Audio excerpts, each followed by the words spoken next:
Hello my friends, I hope you've had a brilliant week. There's obviously a lot going on at the moment, but I want to talk a little bit about emotional bandwidths. We've touched on it before in other videos, and also we've been covering this topic in the podcast. And for those who haven't listened to the podcast, they're the best. Go and listen to them. But in all seriousness, we need to talk about leading a business and the impact that has on you emotionally.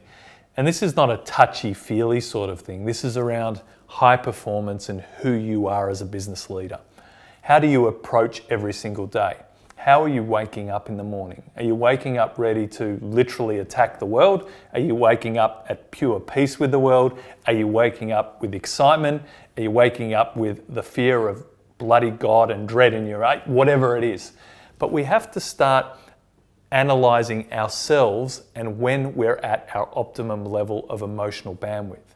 And some of the challenges we have, particularly early on when we're business owners or we're starting out or we're in a new venture or we've launched something different, is the highs and lows that we can work ourselves into.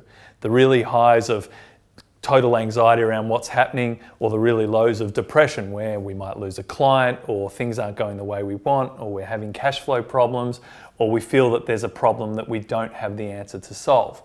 And the challenge we have as leaders is we've bought into a life of solving problems we've never solved before. And we've spoken a little bit about this in the past.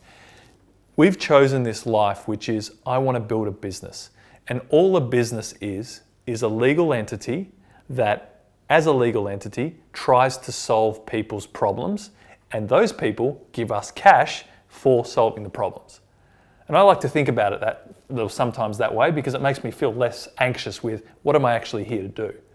So when we're a legal entity that's just trying to solve problems, it means we haven't solved that problem before.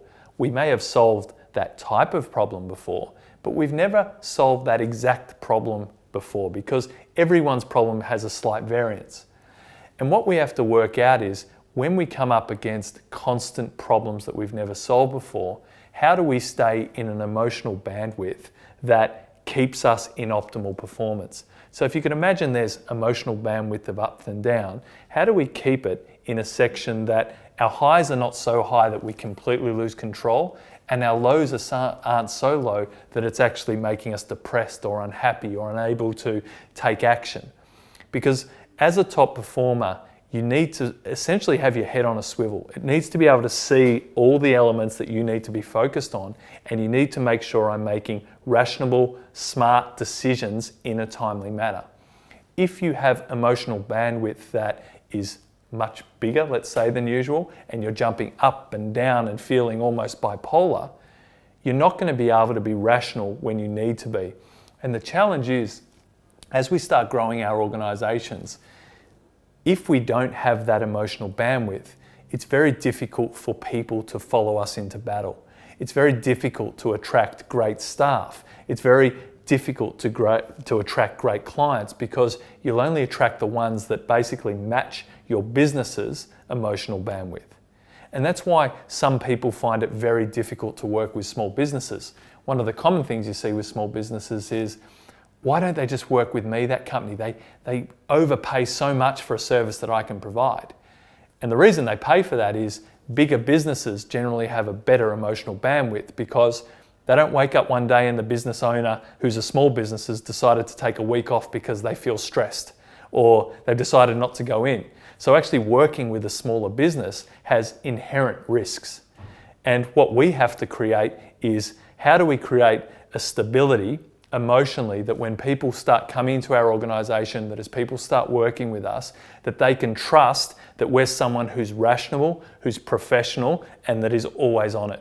Because if you can develop that type of reputation, if you're someone who can really create a belief that you're there even when the things hit the fan, whatever it is, that you still keep that, I'm level-headed, I can make decisions, I'm here for the journey, I'm here to solve this problem, you become very, very trusted. And what you'll find is you'll start to attract more of those type of people into your life.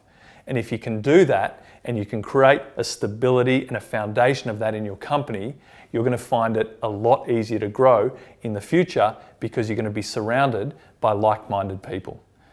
Hope you've had a great week. Look forward to seeing you next week.